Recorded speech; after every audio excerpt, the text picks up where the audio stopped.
it should come back that you're illegal, you know, they may take you away. So I say, excuse me?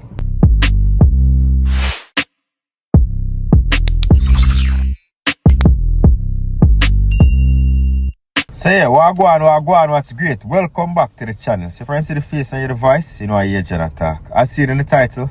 Yes, we're about to discuss deportation. I'm going to give you a quick rundown as to how that came about. So, I am no stranger to racism in Canada. In fact, I have been around the block and lived in some communities, let's just say, that didn't have much black people in it. Though I've endured these circumstances, I have never not loved anybody based off of the skin, the color of their skin. I love everybody. If you're a drunker, you're a drunker. If you're a black drunker, you're a black drunker. If you're a white drunker, you're a white drunker. If you're an Asian drunker, you're an Asian drunker. You see me I say if you're a kind of other drunker. Brown drunker, you're a brown drunker. It doesn't matter. A drunker is a drunker, not by your skin tone, but just your character. So I've encountered a lot of those ever since I came to Canada. You see me? My first encounter was when I lived in a town called Lindsay. Yes, Lindsay. If you know about Lindsay in Ontario, Canada, you know that is a more so predominantly white neighborhood, right? And this is my truth, so I can speak it. When I used to live in Lindsay, you know, they don't see a lot of black people very often. And you don't know you're a yard man, so that even top off, that even put the icing on the cake. So, you know, just came to Canada single and nobody. Used to go to the clubs on Saturday. And you know the white girls, they used to like me and want to talk to me. And so when them boy take them pill on the weekend, they ecstasy, or then drink the dirty rum, they can't control themselves and their intrusive thoughts. So they used to make a lot of racial slurs, and even at some point they used to work there, I used to walk home from work. Attack me. Yeah man, I talk about coming from work and people wind down them window and throw like literal juice and ice for me. And tell me, say, hey buddy, go back to Toronto, we don't want you up here. Like, straight up racist. Outside of the club already for go man, I train me in my yard. Want to fight me because the white girl in my dance with me, etc. But because I had everything to lose, I just walk them out. You see me? But after enduring those over the years, you kind of get an idea how to deal with them type of people. I fix them properly.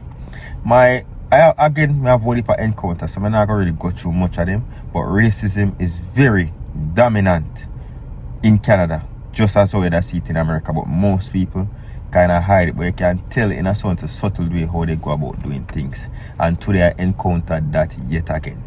So, case and point, I go some boom, and it's time for me. My regular routine, I go pick up Jamir and Adrian from school. Adrian didn't go to school today, it was just Jamir. So I left out and I go pick up Jamir. The parking lot that I'm normally in, I'm gonna pick him up. I pull up. While pulling up, I saw this car. I saw them say, people say don't judge a book by its cover. People say it's not right to judge. It's right to judge. It's just not right to judge and then act on that judgment that you judge of somebody without them acting a certain way. So judgment is good. I keep you safe and keep you alive, because we judge a dark alley as being bad, and we judge a bright place as being good, and nothing wrong with that. Again, it's if you act on the judgment that you have in your head. Case and point, I pull up in the parking lot, I see this car. First red flag on the car, the handle them we use to open the car broke off. You see me I say? You want me look on the driver's side, the windshield crack and tape up with brown paper, cardboard tape.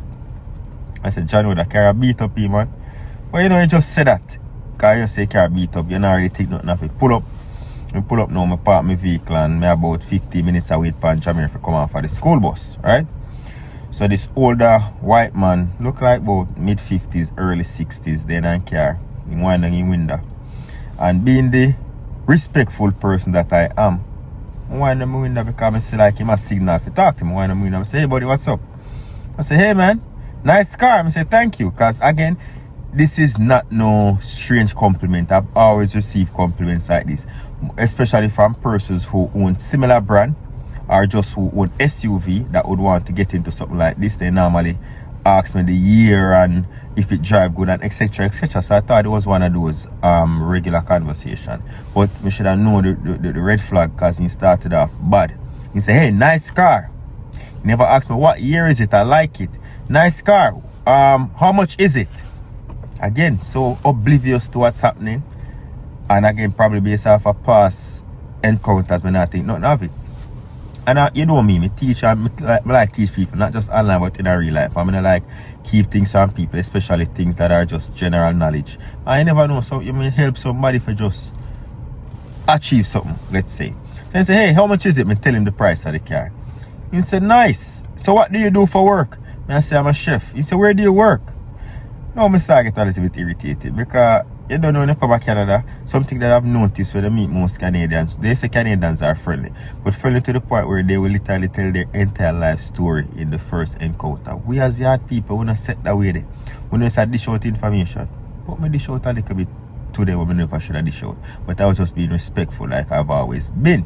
And even I share information because I thought that's what was happening. Anyway, moving forward now, I'm bring us a boom. So I say, what do you work? What do you do? I'm saying I'm a chef. He said, where do you work? So I get irritated now because I get too personal. I say, I work online. I say, yeah, you work online? Can I have 20? Can you lend me 20 bucks? I say, oh no, buddy, sorry, I don't have 20 bucks. I don't have any money right now. He say, yeah, man, my car, I need to put some insurance on my car and, you know, I just need 20 bucks. I said, man, I'm so sorry. I would have helped if I could, but I just can't help you right now. But I hope it works out for you, though. Being respectful, even though it irritates when he asks me when me work and he start, you know, me still oblivious to what's still happening, believe it or not. So I move from this to start saying, oh, you know, I used to be a cop when I was 16 years old and I have connections with the, what do you call the plate? I don't know if you say DMV or something of the sort, but something to do with car insurance and licensing and them thing. In some of something, it has connections in there. So if I should run like I have connections and things. So if I should run like your plates and it should come back that you're illegal, you know, they may take you away. So I say, excuse me, what are you talking about? No, me defense mode kick in and I said, that brother, yeah. I start a brother, you try to start me. So I wind them and say, hey, what do you mean by that? I say, yeah, where are you from? Are you from Jamaica? Because obviously I have the Jamaican flag in my car. At this point, I stop answering because more of my answers now, like, where you Deport? You see me? So now, I go so boom. And I say, yo, what are you trying to say? I say, well, you know, you're Jamaican. I have a lot of Jamaican buddies, and I'm a Canadian, born in Canadian. So the least you can do is to give me 20 bucks because this is my country. I say, you're what? I say, hold on. And the patas are chippy, but I have to keep it standard because more thing if you understand what I say to him. So I say, so let me get this right, buddy. So you're basically telling me, you're bullying me because I told you I don't have any money to give you. I don't care what Canadian you are. I say, bro, I'm telling him couple about him. I say, yo, get out of here, bro. Man say, yeah, this is my country. He came in here and a bag of thing and rare. I say, yo, I have to wild him up wicked this way. I'm not going to say what I said to him still. I'm just wind up my window. I never want it to escalate too much because, as I say, I was there to pick up Jamir from school. And that parking lot, for some reason, I always buck up on some weirdos in that parking lot. You see me?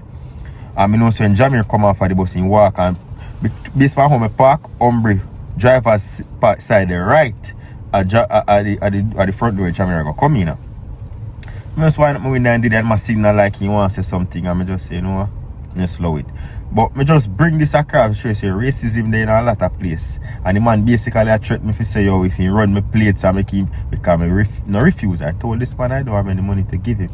He start pull the race card and say a film country and you come in my country and the least he can do is to give me some money to pay my car insurance. I said, bro, that is your problem. You see me?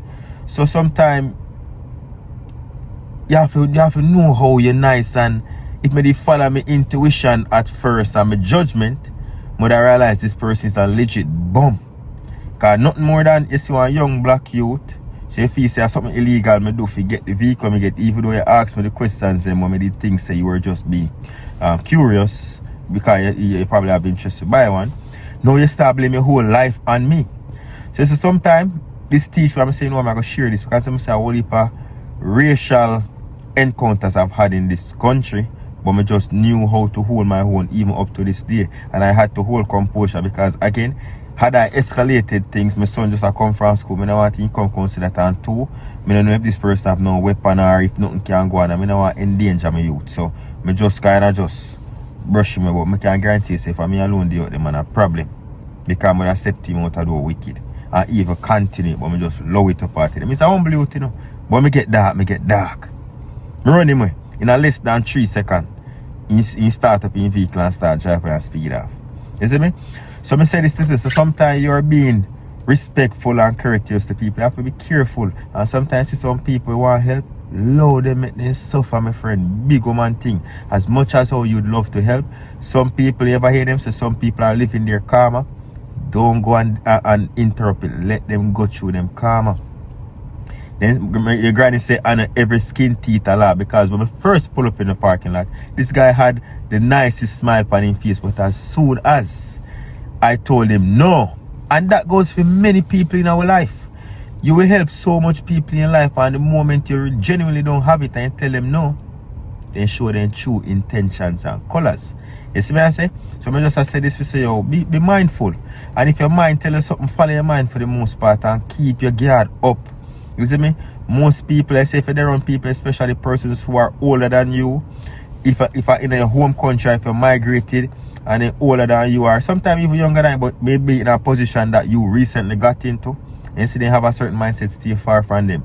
Because a lot of persons waste their life and then turning on pointing fingers on others. That's why me personally, I don't make nobody tell me how to live my life, because I'm not going to reach them on the age.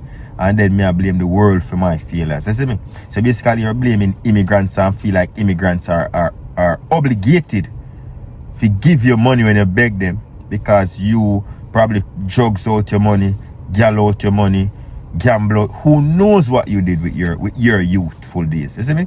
I have compassion, of course. I had enough time I see people and they beg money and I give them, but I genuinely have not even a dollar for me. But the moment I tell him no, you see true racial colors come out. You see me? Yeah, man. So as I say, sometimes some people are go through, load them, and go through. Don't interrupt it, man. Make them go through it. Because some people deserve what reach them, I tell you. Brawling. You see me? As much as home is a people person, I love people, but the older I get and the more experience I have, the more I realize that no matter you try to save some people, you just cannot save them. In saving them, it's going to be like a drowning man. You're going to get dragged down. So sometimes you have to just distance yourself. And this not have to go with just racism.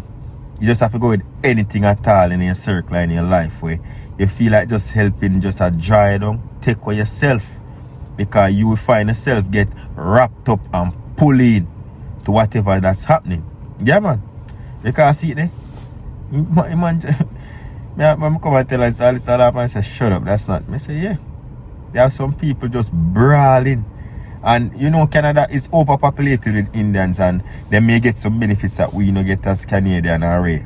But that means I go out there and treat the people them outright racist. Because I treat even me as an immigrant racist. Because I don't feel we probably make in your days you probably mess up yourself and no, you don't have nothing for you. You go across one total stranger and be racist for pay your car insurance. Come on, bro. Get a hang of yourself. So if you are watching this and you are, as I say, you're there around some people, sometimes you come a foreigner and you see some people there before you and you achieve certain things before them. Them bitter. But they can't blame nobody but themselves. Because enough people just waste out them youth, and then turn around and start disrespect the youth, them, Yeah, man. You have to just see a man and make a man and just make a man just live the thing and you live your thing. I used to work in many Caribbean restaurants. And some of the people them were there before you, them disrespect you and style you, and as soon as your things start pick up, smiling face or them start frowns or whatever the case is. You see me? And sometimes when you come and you start achieve some things that them never achieve, them turn around just start hate you. And you wonder for why? Because you live for them dream, my friend. You see me? Me see many people come overseas after me and achieve way more than me. But my time is my time. I'm not grudge a guy if you feel them time. You see me I say? Me just believe just go and put in work. And me say work will work. Me never stop working. I may move slow, but I may slow down, but I will never stop. Yeah, man, that's me. Me not watch what a man or a woman have. I mean, don't make nobody tell me, say, yo, you should have this or you should have that, because they don't know my life circumstances.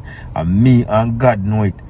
Not even Alison me lay down beside no know exactly what my everyday, even if me tell him, because I me know that internally and what me can do and what me cannot do. And me believe in myself before anybody else does. So when anybody see me do something, just know say they are seeing the manifestation of what I knew from longer time. So me can achieve anything and all the things I want. But me also understand say, you know, work off for instant gratification, because that is the biggest steal of your joy. Apart from what you call that something there? Now come to me. Comparison. So comparison and instant gratification will tear you right now, because you feel like if me not get it right now, the world is on my shoulder and me not gonna ever get it. No. You see me? Almost 10 years me there in Canada before I became a PR resident. I'm about 11 to 12 before me become a citizen. And enough people come before me and get them papers, and I'm not watching because I know my circumstances different. And I always say to people, you might see me on the internet and I have the fame or the subscribers, and you say, yo, mother, want come more time for the meet of this, what mother do with that and that. It's easier said than done. I mean, I always say to people, before you stop on your bad mind me on my journey, or bad mind anybody on their journey, ask yourself, is it that it's just the good things that this person have that I would want? Am I willing to take on the bad that they endure? Because you see me on the internet and I have the followers and this and that, but would you don't want that though? If you want part of my life, man, the good part where you feel say the good part and where you see, if you take the bad part, would you like to literally see your father lay down on a ground with a bullet wound to him forehead as a 14-year-old or 13-year-old teenager, having to grow up without a father? No. No, people wouldn't want that part of my life. They only want the part where they see the world know me. You don't want the part of me have to go through years to struggle for the part of me. Whole heap of racism, whole heap of hard work, whole heap of robbery, people take my money, whole heap of styling. You don't want to go through that part of my life. So before you judge a person for their life, man, just focus on feel. You see me? I just know say no matter what, no matter how handsome you are, how ugly you feel say you be, are beautiful. Remember say there can only be one you, so make that one you be the best you, know, man. Cause no matter much picking you have and they say they favor you, if you want 20, you know, there will never be and there has never been anyone like you. So just make sure say you be the best you where you can be, because after you there will not be no more you. So perfect the you and stop trying to focus on other people and wonder, oh, me can be like them. Be like yourself. If you see somebody something you like, you can be inspired. Get my phone from? Oh yeah, that's today's message, man. As a man say, just stay vigilant out there. And they say don't judge. Sometimes you have to judge a book by its cover, but as I say, do not act on it, because that's where you would go wrong. Again, my friend, big up on yourself, but may I tell you, you have to militant out here, man. No flow, big up on yourself, and for all of the people when me I go through certain hardship, just know say maybe long, but it's not forever. And while your current circumstance not gonna be the end result of your life. Just go and work. Even if you have to move slow motion is better than no motion. You hear me I tell you? And don't make nobody tell you what you should not do, because you know your capabilities. Just as I say, once you keep moving, you will reach to the goal. But if you stop at this, you're not gonna reach. You see me? Big up on yourself, my friend. Stay safe out there. You see me? Once again, thank you very much for watching. You see, if you like the video, don't forget to give the video a thumbs up. And if you love my vibe, hit subscribe. This is not my regular content. I do vlogs and them things, they are only for educational thing. But once in a while, when certain things go on, I have to drop some gems. You see me? Big up on yourself. Safe travel upon the gravel. You see it?